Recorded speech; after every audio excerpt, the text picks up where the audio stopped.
छोड़ कर किस दर जाऊं मैं, सुनता मेरी कौन है,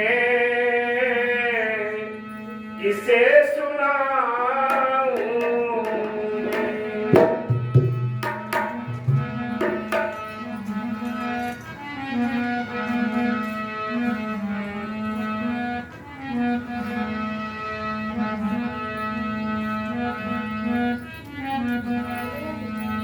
मैं अपराधी जन्म का, दाता न किसी की भरे भिखारी, तुम दाता दुखी भंजना, तुम्हारी करो क्षमा। मेरी चादरें ओढ़कर,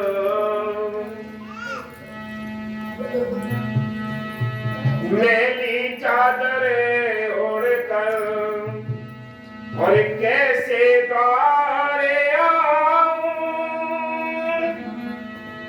हे सती गुरजी सहने सा मेरे, कैसे मुख दिखलाऊं।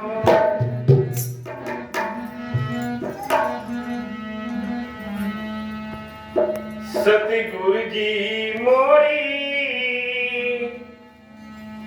गठड़ी में भारी है बहुत, सतगुरु जी मेरी गठड़ी में भारी है बहुत, दाता जी मेरी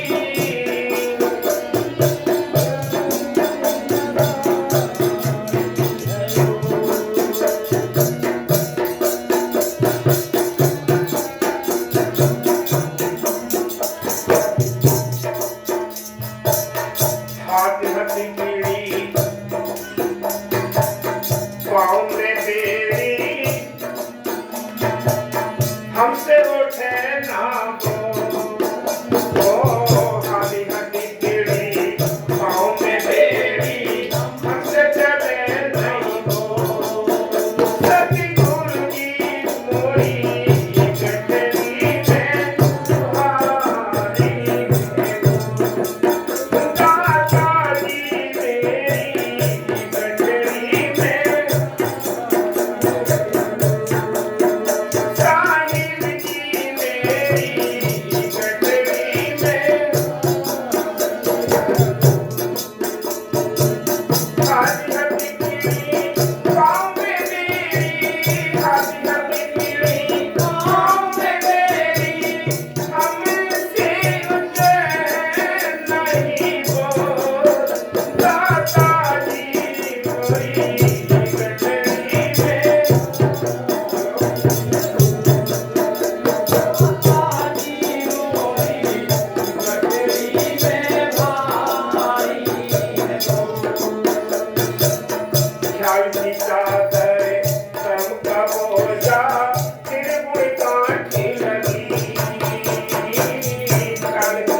महात्मा की मेहनत से सतगुरु की प्यारी साथ संगत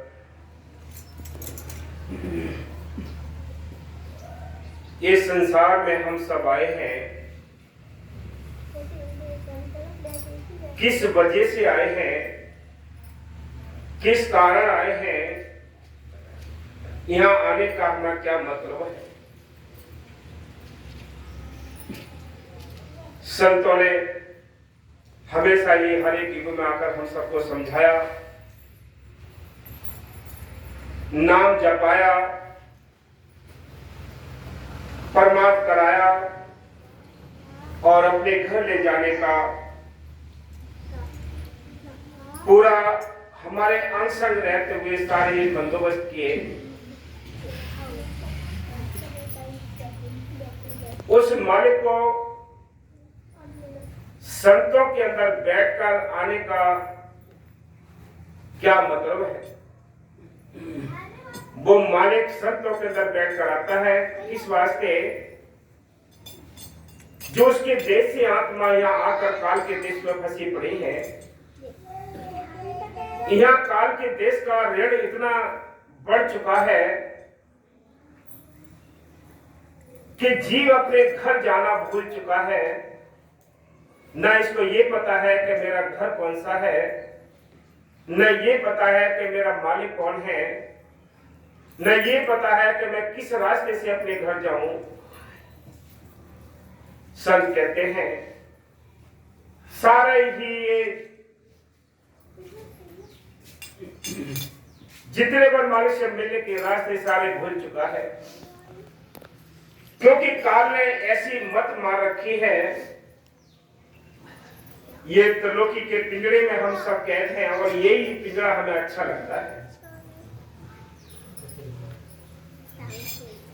भजन करो या ना करो, शरीर भी छूटना है, परिवार भी छूटना है, ये संसार भी छूटना है, तो जाएंगे तो कहां हम जाएंगे ये किसी को नहीं पता।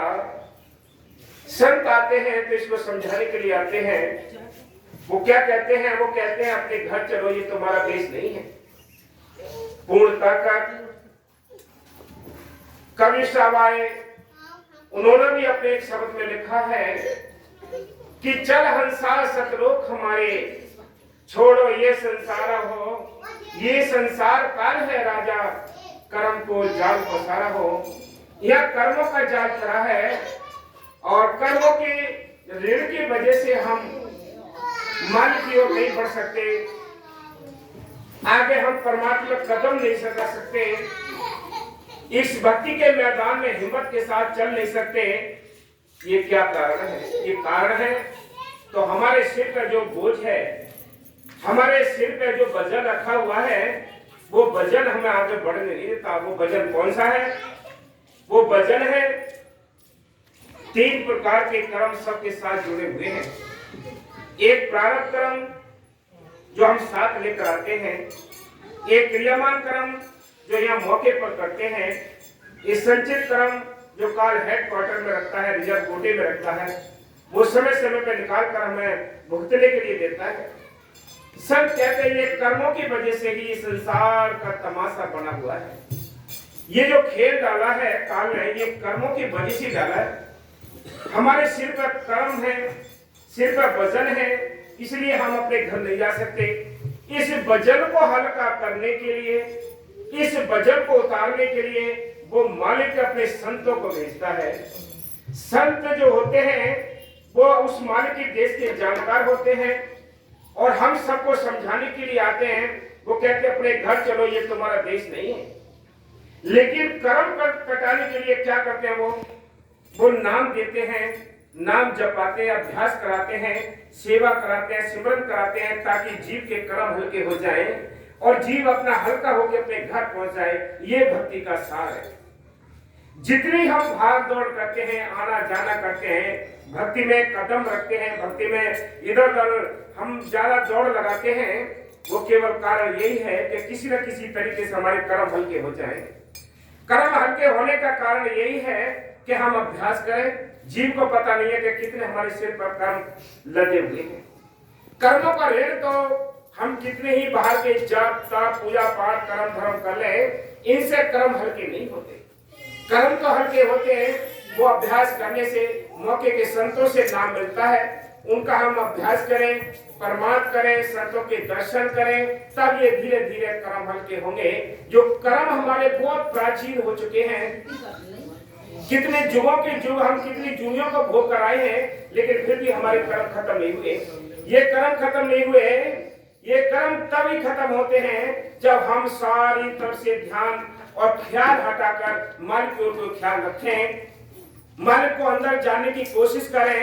परमार्थ करने के लिए दिल में हमेशा चाह बनी रहनी चाहिए, लगन बनी रहनी चाहिए, तब कहीं जाकर यह आत्मा इस काल के देश से आजाद होगी। और कोई तरीका नहीं। तरीका तो केवल एक ही है कि सिमरन मार्ग सहज का सतगुरु दिया बताए, श्वास श्वास सिमरन करो, एक दिन गुरु मिल जाए। कि सिमरन मार्ग सहज का ये बहुत आसान है। संत मत, संसार में दो मत हैं, एक संत मत है, एक गुरु, यानी एक संत मत है, गुरुमत है जिसको कहते हैं, एक मन मत है जो हम सारे मन के कार्य करते हैं। मन मत क्या है? मन से हमने सोचा कि भी चलो तीर्थ कर आए, मन ने सोचे ये जल चढ़ा दिए, ये कर्मकांड कर लिए, ये हम अपने मन के कहे कार्य करते हैं, जिनका कारण अशांति का होता है। लेकिन शांति का जो संत मत है उसका क्या है? वो गुरु एक आधार होता है, गुरु के हुक्म में रहा जाता है, गुरु के वचनों में रहकर हम नाम जपते हैं, सेवा करते हैं, दर्शन करते हैं, सत्संग करते हैं, तो एक दिन हम अपने घर पहुंच जाते हैं और शांति को प्राप्त कर लेते हैं। ये भक्ति का कारण है। चाहे कोई लौकी की भक्ति करता है, चाहे वो चौथे लोक की भक्ति करता है, लेकिन कर्म कटे बिना किसी का कुछ भी नहीं बनता है। इसलिए संत कहते हैं, सतगुर की मोरी गठरी में भाली देखो, दादा जी मोरी गठरी में।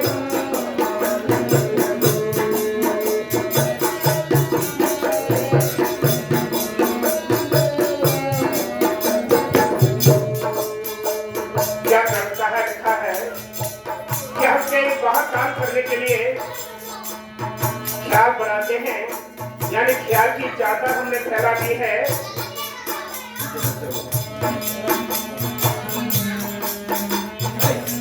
ख्याल की चादर बिछा लेते हैं। कोई हमने काम किया है तो ख्याल बनाने पड़ते हैं। जब ख्याल की चादर बिछ गई, कर्म उसमें करने पड़ते हैं, काम का बोझा पड़ गया। और क्या फिर ये कर्म बढ़ गया तो काल ने ये गांठ लगाकर हमारे सिर पे ये कर्म की गठरी हमारे सिर पर रख दी, जिस गठरी पर लेकर हम ये 84 में धक्के खाते रहते हैं। इन्हीं की वजह से हम दुख सुख के इस दलदल में गोते खाते रहते हैं। ये संत कहते हैं, अगर हम परम सुख लेना चाहते हैं, वो हमेशा का सुख प्राप्त करना चाहते हैं, हमेशा का जो सुख शांति लेना चाहते हैं, तो संतों का बताया हुआ जो नाम है उसका अभ्यास करके हम उस परम सुख के लिए प्राप्त कर सकते हैं। बाकी हम दुनिया के कितने ही सुखों की तलाश करें, ये सुख टेम्परेरी है, कुछ समय हमारा साथ देंगे, लेकिन ये सुख भी हमारा साथ छोड़ देते हैं। लेकिन ये नाम का सुख ऐसा है जो यहाँ भी काम आता है, लोग पे भी काम आता है, उस सुख की हमें तलाश करनी चाहिए। इसलिए कहते हैं कि आत्मा कहती है, प्रीतम मेरे सिर पर गठरी है भारी, मैं कैसे कदम रखूं, मेरे कदम आगे बढ़ते नहीं।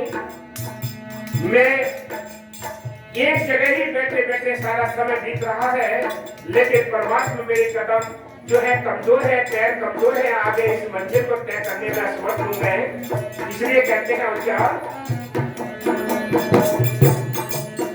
सतगुर की मोरी गठरी में भारी है वो, दाता जी मोरी गठरी में भारी है वो।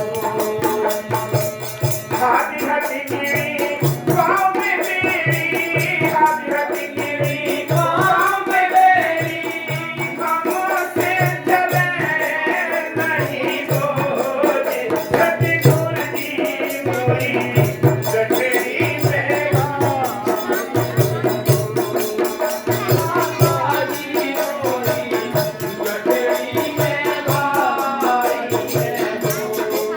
और आत्मा आगे क्या अपनी असमर्थता जताते हुए प्रीतम से फरियाद करती है। प्रीतम से फरियाद करती है, आत्मा क्या कहती है, ऐसा क्यों, मेरा हाल क्या है सुनिए। सिर पर गठरी लहर पीली, जगमग डोले पे, सिर पर गठरी लहर पीली, जगमग डोले पे, मंजिल दूर पाँव में मेरी, मंजिल दूर पाँव में मेरी, कैसे लगाऊं दस दौड़े, सतगुर जी मेरी लड़की में भाई है, दादा जी मेरी लड़की में भाई है। जिन आत्मा को बोध हो जाता है, जिनको अपने घर की याद आ जाती है और थोड़ा सहारा मिलता है परमात्मा में और इशारा मिल जाता है कि मेरा मालिक कोई और है, तो क्या होता है कि आत्मा को सब होश आ जाता है, सब ये पता पड़ जाता है कि मेरे अंदर कितने दुश्मन हैं, कितने मेरे बैरी हैं जो परमात्मा से रोकते हैं। इन बैरियों की के बारे में संत कहते हैं कि उसी को पता पड़ता है जो जीव जान गया, जो साथ संगत की सोबत करके, संतों की सोबत करके जिसको पता पड़ गया कि मेरे अंदर कितने बैरी हैं, वो सचेत हो जाएगा, जाग जाएगा और अपने प्रीतम से प्रार्थना करेगा हर समय। तो आत्मा कहती है, अपनी दर्द भरी पुकार में समझाती है, ऐ मालिक कि सिर पर मेरी गठड़ी है, पहले ही प्रारब्ध की जो गठड़ी है वो सिर पर पहले ही बहुत बड़ी वजनदार है। दूसरा क्या है कि मेरे पैर जो है गठबड़ करते हैं, रास्ता मेरे से चला नहीं जा रहा है, मंजिल दूर है, मंजिल दूर है और मेरे पाँव में बेड़ियां पड़ी हुई हैं, इतनी वजनदार बेड़ियां हैं कि मेरे कदम आगे नहीं बढ़ पा रहे हैं। ऐ मालिक तो बताओ मैं कैसे दौड़ लगाऊं, कैसे तुम्हारे आकर दर्शन करूं, कैसे तुम्हारे दरबार में आऊं। ऐ प्रीतम तुम दया करो। और क्या सिर पर गठड़ी लहर पीली, जगमग डोले पे, सिर पर गठड़ी लहर पीली, जगमग डोले पे, मंजिल दूर पाँव में मेरी, मंजिल दूर पाँव में मेरी, कैसे लगाऊं दाग दौड़े, गठड़ी में भाई है, साहिब जी मेरी गठड़ी में भाई है, दादा जी मेरी गठड़ी में भाई। और आगे क्या बताती है आत्मा, द्वारा जीव के कर्म के भुगतान में रहा है। देखो कर्म तो सिर पर सबके रखे हुए हैं, किसी के सिर पर ज्यादा कर्म है तो किसी पे कम है, लेकिन दुख और सुख सभी के लिए मिलते हैं, क्योंकि संतों ने लिखा है कि तन धर सुखिया कोई न देखा, जो देखा सो दुखिया हो, उदय अस्त की बात कहतूं सबका किया विवेका। के सारा विवेक करके देख लिया है कि यहाँ कोई भी जीव सुखी नहीं है। सुखी कौन है फिर? सुखी वो है जिनको मार्ग से मिलने का ख्याल जुड़ा हुआ है, लगन लगी हुई है और अपने घर गृहस्थी के कामकाज कर लेते हैं, वो सुखी हैं। तो संत कहते हैं कि कर्म जो सिर पर रखे हुए हैं, वो मालिक ने इन कर्मों को हल्का करने के लिए बहुत सारे साधन बताए। जैसे कोई फैक्ट्री अपना कोई प्रोडक्ट बनाती है, शुरू में जब प्रोडक्ट बनाती है तो उसको बेचने के लिए क्या करती है कि एक आइटम के साथ आपको एक ये फ्री मिलेगा। ऐसे ही संतों ने हम सबको समझाया है कि तुम्हें अगर आत्म कल्याण करना है तो ये तो बात है कि बिना सुगंध के आत्म कल्याण नहीं होगा, मोक्ष नहीं मिलेगा, ये तो सत्य बात है। लेकिन क्या करना है, उसके साथ साथ रियायत मालिक ने दी है वो पता है उनको, पता क्या है कि जीव के बारे में सब कुछ मालिक को पता है कि जीव कितने दलदल में फंसा हुआ है, कितने दलदल में फंसा हुआ है। जीव यहाँ भजन अभ्यास नहीं कर सकता, परमार्थ नहीं कर सकता, ये उसकी अपने आप हालत पता है। लेकिन संतों ने दया की है, संतों ने दया क्या की है कि अगर तुम अधिक सिमरन नहीं कर सकते, अगर तुम अधिक सिमरन नहीं कर सकते तो सेवा करो, तन से मन से सेवा करो, मन से मालिक की मैं से चर्चाएं करो। धन से सेवा करनी है, 10वां हिस्सा आपको निकाल के अलग रखना है।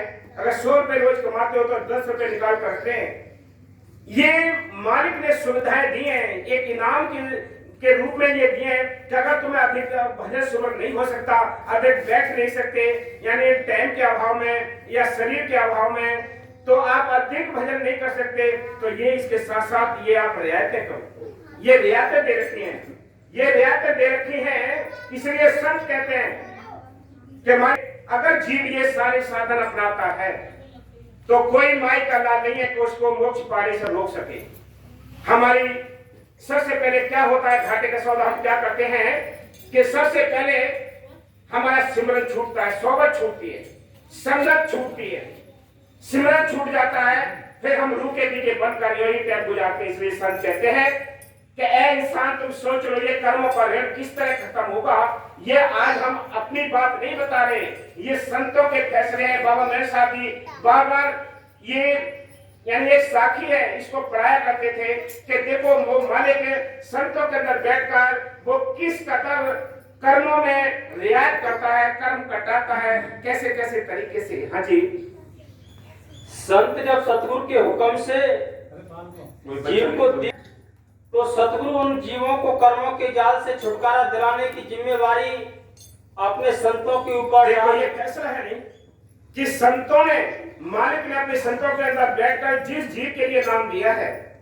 उसकी जिम्मेवारी कर्म हल्का करने की संत अपने ऊपर रख लेते हैं कि हम किसी न किसी तरीके से इसके कर्म हल्के कराकर वो काल की अदालत में खड़े हो जाते हैं कि हम इसके कर्म हल्के कराकर, नाम जपा कर, सेवा कराकर हम इसके कर्म हल्के करा लेंगे और अपने घर ले जाएंगे। ये नियम बनाकर, ये संविधान है यहाँ के काल का। वो जब तक ये कर्म आपके सिर पर चढ़ा हुआ है तब तक वो निकलने नहीं देगा यहाँ से। ये कर्मों का ऋण है जो हम दुख उठाते हैं, कर्मों का ऋण है जो हम बेचैनी में टाइम गुजारते हैं। इसका भेद कोई अगर समझ गया तो वो संत मत में जाग जाएगा, नहीं तो सब सोए पड़े हैं। हाँ जी, जिम्मेवारी अपने संतों के ऊपर डाल देते हैं। वे जिस तरह से जैसे ठीक समझते हैं हमारे कर्म भुगता लेते हैं। कई बार वे अपने सच्चे सेवकों के कुछ कर्म अपने ऊपर भी ले लेते हैं। हाँ, संत कभी ऐसा होता है कि अपने जो नजदीक रहते हैं उनके, यानी शास्त्र जो नजदीक होती है, जो प्रेमी नजदीक होते हैं, उनके कर्म संत कभी कभी अपने ऊपर ले लेते हैं, उसको सुख देते, उसको पता ही नहीं पड़ता है जीव को, वो दया करते हैं संत। हाँ जी, संत इस दुनिया में मालिक के कारकुन एजेंट होते हैं और वे मालिक से पूरा अधिकार अथॉरिटी लेकर आते हैं। वे हर प्रकार से जीव के कर्मों का कर्जा देख सकते हैं। ये कर्मों का कर्जा है सिर पर। इंसान क्यों सोचता है कि वो नहीं आए, वो छोड़ गए नाम, वो सत्संग छोड़ गए, क्योंकि बेचारों का कर्म ही इतने थे जो बीच अधर में ही डूब गए वो मझधार में। जिसके अच्छे संस्कार हैं, अच्छे कर्म हैं, वो आखिरी श्वास तक मालिक से भीख मांगता रहेगा, ऐ मालिक तेरी साथ संगत ना छूट जाए, तेरा दर ना छूट जाए, तेरा सिमरन ना छूट जाए। वो ये भीख मांगते रहते हैं। बाकी कायर इस मैदान को छोड़कर भाग जाते हैं, घर में आराम से बैठते हैं, सोते हैं। कहां से लाओगे कर्म? ये कर्मों का लेखा है। हाँ जी, और उनका भुगतान करवाने में भी समर्थ हैं। संत आमतौर पर हमारे कर्मों के भुगतान में दखल नहीं देते, फिर भी जहां तक हो सके उनके भुगतान में आसानी करवाने की कोशिश करते हैं। देखो, काल और दयाल दोनों सरकार ने मिलकर ये खेल डाला है, ये सृष्टि रची है। ये बोलने वाला जो अंश है, ये करंट है, ये आत्मा है, ये सतपुरुष चौथे लोक की है, ये शरीर है, 5 तत्व का ये काल ने दिया है। दोनों ने साझे में यहाँ ये कार्य किया और सृष्टि का ताना बाना बुन दिया है। अब काल ने ये शरीर देकर इस आत्मा को, जो अंदर आत्मा है, इसको फंसाने के लिए, बंधनों में बांधने के लिए उसने रस्सियां इसमें ऊपर से बांधनी शुरू कर दी। बाबा मैंने साहब जी बार बार करते, बार बार ये कहते हैं कि देखो जीव का क्या कसूर है, लेकिन इसे कर्मों की रस्सियां इसके साथ बंधी हुई हैं। सतलड़ी, पचलड़ी, चौलड़ी, ये रस्सियों में जीव बंधा हुआ है, कैसे परमार्थ की ओर जाए। इसलिए संत कहते हैं ये कर्म हमारे बहुत प्राचीन हो चुके हैं, लेकिन बिना सिमरन के ये कर्म हल्के नहीं होते। सिमरन करना ही पड़ेगा। राजी राजी करोगे जिनको नाम मिला है, अगर राजी जपोगे तो ठीक है, नहीं वो कुराजी भी जपाना जानता है। इसलिए संत कहते हैं ये मौका है, ये मनुष्य जीवन मिला है, मौके पर संत मिले हैं। जिसने ये कदर कर ली संतों की, उनके वचनों की, वो भाग्यशाली है। बाकी आगे बनकर मझधार में डूब जाएंगे, डूब गए। हाँ जी, जहां तक हो सके उनके भुगतान में आसानी करवाने की कोशिश करते हैं, बहुत रियायत दिलवा देते हैं, और कई बार एक सूली पर चढ़ने के कर्म को सूल बनाकर भुगता देते हैं। सूली के कर्म को, यानी जहां फांसी लगनी है वहां थोड़ा ही अगर चोट मारकर वो मारे के वो कर्म हल्का करा देता है, जीव को साफ करना चाहता है। इसलिए संत कहते हैं कि जीव को नहीं पता है कि कितने कर्म हैं, ये तो हाय हाय करता है। कर्मों की जब मार पड़ती है तो ये हाय हाय करता है, ये कहां पता है इसके सिर पर गठरी रखी हुई है। हाँ जी, परंतु कानून की सीमा से बाहर नहीं होते। हाँ, यहाँ पर एक घटना का विवरण दिया जाता है। एक सत्संगी बहुत अमीर आदमी था, उसके किसी संबंधी की शादी थी। देखो बहुत ध्यान से सुनना ये साखी, और तवज्जो से सुनो। हाँ जी, सब घर वाले शादी में चले गए। हाँ, घर पर वह अकेला ही रह गया। उसको पूज्य परम संत सावन शाह से नामदान मिला हुआ था। रात को 4 डाकू आ गए। हाँ, उन्होंने उसका सारा मूल्यवान से बाहर निकलने लगे तो उन्होंने सोचा कि यदि ये आदमी जीवित रहा तो सुबह होते ही सबको पकड़वा देगा। देखो सुनो, एक सत्संगी बहुत अमीर था, उसके किसी रिश्तेदारी में कोई शादी थी। शादी में सभी घर के सदस्य गए हुए थे, अकेला वो सत्संगी रह गया था। रात को 4 चोर आ गए। चारों चोरों ने उसके घर का कीमती सामान सारा बांध लिया। बांधने के बाद जब सामान लेकर बाहर निकले तो उनके अंदर एक ख्याल आया कि कहीं ऐसा ना हो इसने हम पहचान लिए हों और ये सुबह ही रिपोर्ट करा के हमें पकड़वा दे या मरवा दे। ऐसा करो, इसको खत्म कर दो, इसको मार दो। उन्होंने वही सामान रखा और उस प्रेमी को मारने के लिए वो चारों अंदर घुस गए और उसकी खींचातानी करने लगे। हाँ जी, इसको अभी मार दें तो अच्छा है। जब वे उसको मारने लगे तो सत्संगी ने बड़ी मिन्नत की कि परमात्मा का वास्ता वे उसे ना मारे। वह कुछ नहीं करेगा, परंतु डाकू इस जिद पर अड़े रहे कि उसे मार कर ही जाएंगे। हाँ, डाकू ये जिद पर अड़े रहे कि हम मारेंगे क्योंकि ये सुबह हमें पकड़वा देगा। उसने कहा कि और भी कोई सामान चाहिए वो ले जाओ, लेकिन मेरी जान बकस दो। जब वो हार गया और वो भी मारने पर तुले हुए थे तो फिर उसने क्या काम किया कि भाई मेरे को 10-15 मिनट की एक मोहलत दे दो, क्योंकि जब विपत्ति सामने होती है, मौत सामने होती है तो ख्याल बहुत जल्दी मालिक की ओर जुड़ जाते हैं। तुरंत उसने चादर ली और ओढ़कर बैठ गया और मालिक से बेनती करने लगा। जब मालिक से बेनती की, अंदर एकदम ख्याल मालिक की ओर जुड़ गए और मालिक ने अंदर प्रकट होकर उससे कहा कि तू खुशी खुशी इन चारों के हाथ से मर जा, कत्ल हो जा, क्योंकि तूने इन चारों को मारा पिछले जन्मों में। मैंने तेरी भक्ति के कारण, तेरे प्रारब्ध के कारण, तेरी भक्ति से खुश होकर तेरे कर्म हल्के करने के लिए इन चारों को बदमाश बनाया। एक साथ इन चारों को लेकर आया हूं। चारों के हाथ तेरे मरने में लगेंगे तो एक बार ही तुझे मरना पड़ेगा, 3 खून तेरे माफ हो जाएंगे। हाँ, जब वो सत्संगी ने देखा कि डाकू से मारने पर ही तुले हुए हैं तो उसने डाकुओं से 15 मिनट की मोहलत मांगी। आंखें बंद करके सतगुरु के ध्यान में बैठ गया। अब मौत सिर पर थी, इसलिए मौत के डर से ध्यान अंदर चला गया और सतगुरु परम संतों के रूप में प्रकट हो गए और हुक्म दिया कि अब तू कत्ल हो जा। पिछले जन्म में तूने इन चारों को कत्ल किया था, मैं चारों को इकट्ठा करके लाया हूँ, इनकी आपस में दोस्ती बनाई है ताकि तुझे 4 बार कत्ल ना होना पड़े और एक बार में ही ये कर्म भुगत जाए। जब उसने समाधि खोली तो हंसते हुए कहा, जल्दी करो, मुझे कत्ल कर दो। वे डाकू सत्संगी का चेहरा देखकर हैरान हो गए। हाँ, वो चकरा गए कि अभी तो ये हमसे हाथ जोड़ रहा था, मिन्नतें कर रहा था कि मुझे छोड़ दो, लेकिन अब ये हंस के कह रहा कि मुझे जल्दी मार दो। अब वो चक्कर में पड़ गए कि पता नहीं क्या कारण है। इसने चादर ओढ़ के कुछ 10-15 मिनट मालिक को याद किया है। वो ये पूछने लगे कि तू ये बता, ये बात है क्या? हाँ जी, कि अभी तो ये बात डाल रहा था हाँ। और रो रहा था, अब कहता है मुझे जल्दी कत्ल कर दो और बहुत खुश है। ये मामला क्या है? उन डाकुओं ने पूछा कि भाई सच सच बता कि बात क्या है।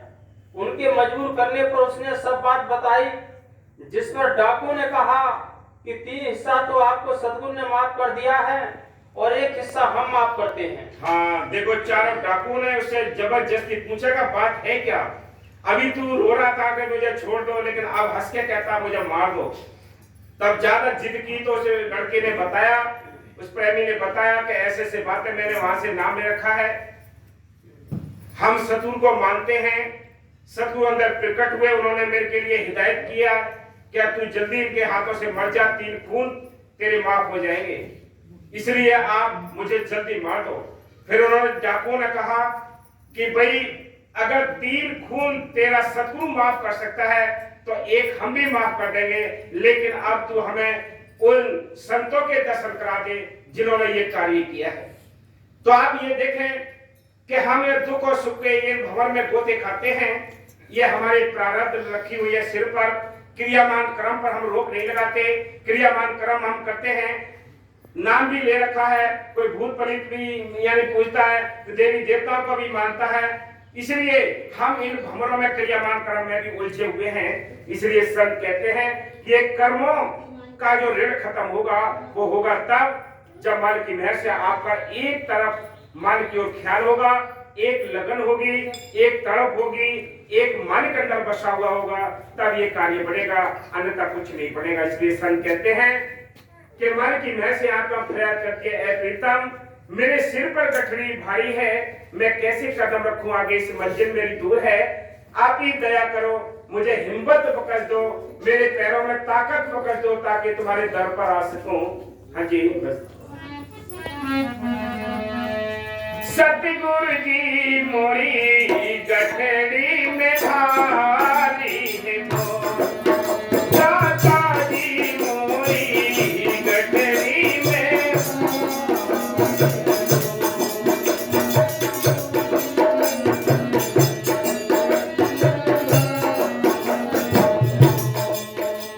और क्या प्रयास करती है आत्मा, कहती है अपने प्रीतम से, ऐ प्रीतम सुनो मेरी अरदास, मेरा क्या हाल है इस संसार में, क्या है?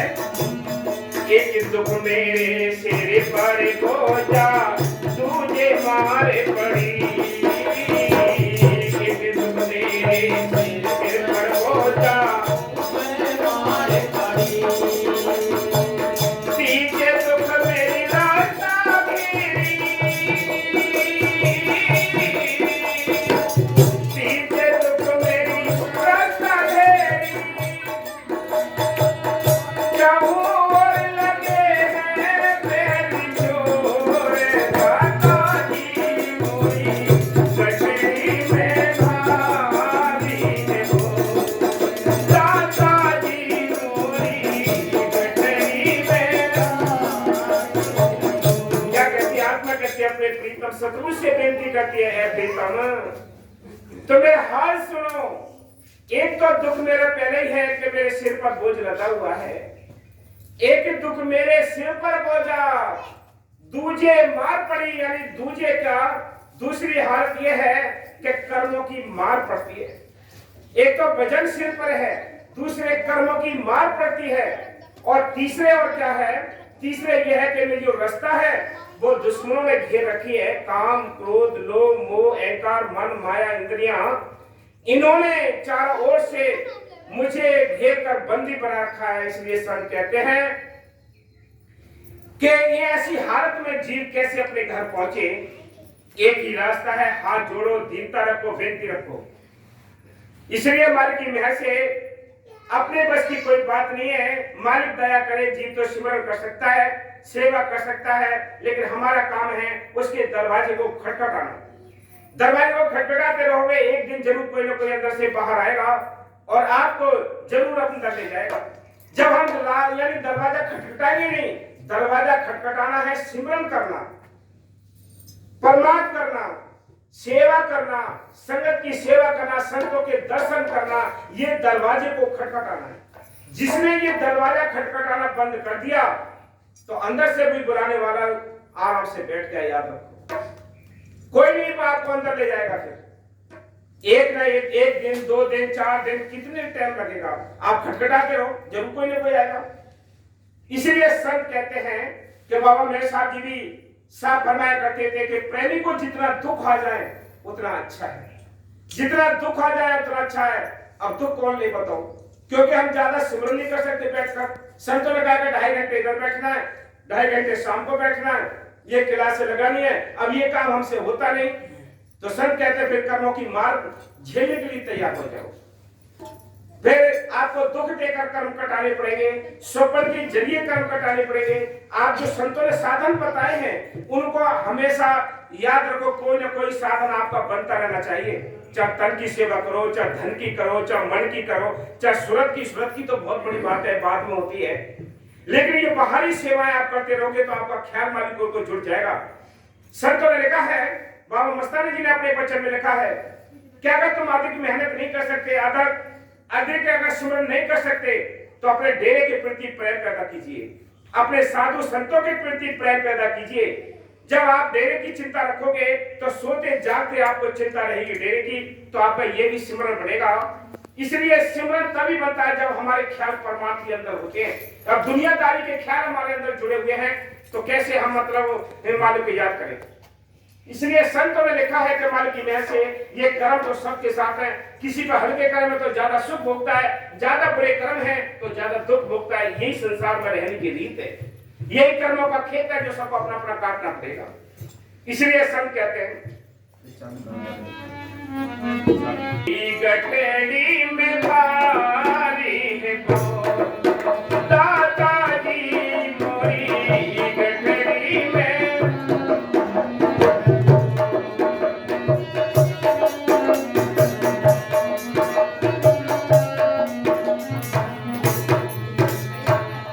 एक दुख मेरे सिर पर बोझा तुझे मारे पड़ी, एक दुख मेरे सिर पर बोझा तुझे मारे पड़ी।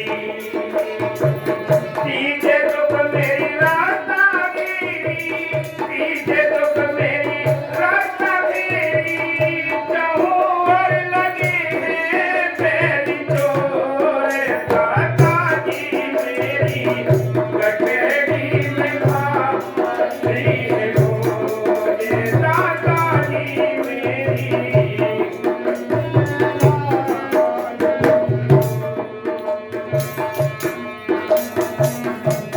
और फिर आखिर में क्या लिखा है, कहना दे श्याम सुनौन और कहना दे श्याम अर्ज सुनो जी हमसे उठे ना हो। कहना दे श्याम अर्ज सुनो जी हमसे उठे ना हो। जुगे जुगे जुगे जुग बोझी उठाएगी तुमने, जुगे जुग बोझी उठाएगी तुमने, आवी का तारी से हंसो से दादा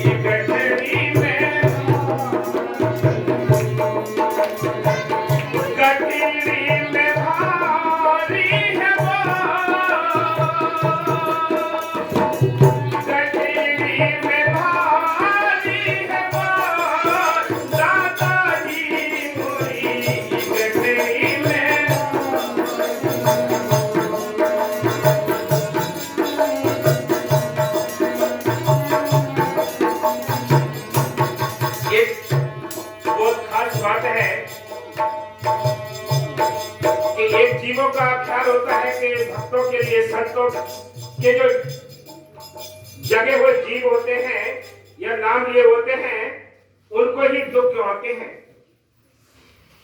कृष्ण भगवान ने अपने वचन में लिखा है कि मैं अपने प्यारे भक्तों को 3 दातें देता हूं।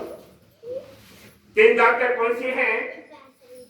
कि जो मेरे अति प्रिय भगत होते हैं, मेरे नजदीक रहते हैं, उनको 3 दातें देता हूं। क्या?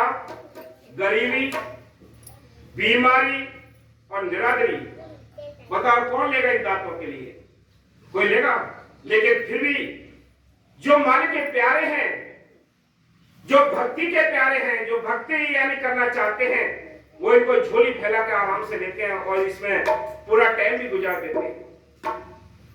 अगर ये ना होता तो मोर ध्वज का दृष्टांत आज इतिहास में दर्ज न होता। सब कुछ लुटा दिया, बेचने के 2 फाड़ कर दिए। राजा हरिश्चंद्र के लिए अपना सब कुछ लुटाना पड़ गया, बेचना पड़ गया। तब कहीं जाकर अपने तन को भी बेच दिया। बताइए क्या उसने छोड़ा? ये क्या भक्ति छोड़ दी? क्या सत्यता छोड़ दी? आज भी बहादुर हैं, उनको चाहे एक टाइम रोटी मिले, लेकिन फिर भी वो सतगुरु की याद में बैठे और मगन रहते हैं, मस्त रहते हैं, उनको गम नहीं। वैसे हम गा लेते हैं कि राजी हैं हम उसमें जिसमें तेरी रजा है। उसकी राजी में नहीं रहते हम अपने मन की राजी में रहते हैं। हम अपने मन की रजा में रहते हैं, तभी हमें दुख है। मन की रजा में रहते हुए हमें दुख है। अगर मन की रजा में जिस दिन रहना सीख लिया उस दिन ये दुख नहीं होगा। फिर तो ये होगा मालिक तेरी मर्जी, मालिक तेरी मर्जी। आज हम हाथ 2 बार इसलिए करते हैं कि हम अपने मन से ये चाहते हैं कि ये इतना हो जाए, ये इतना हो जाए, इतना हम इकट्ठा कर लें, इतने ये कर लें। ये मन की रजा है। इस मन की रजा में हम जी रहे हैं, इसलिए दुखों के इस भवसागर में गोते खा रहे हैं। इसलिए संत कहते हैं कि मन की महल से संतों ने सारा कुछ लिख दिया हमें समझाने के लिए। ये मन हटा देता है कि ये बात की बात है, छोड़ो ये। इसलिए संत कहते हैं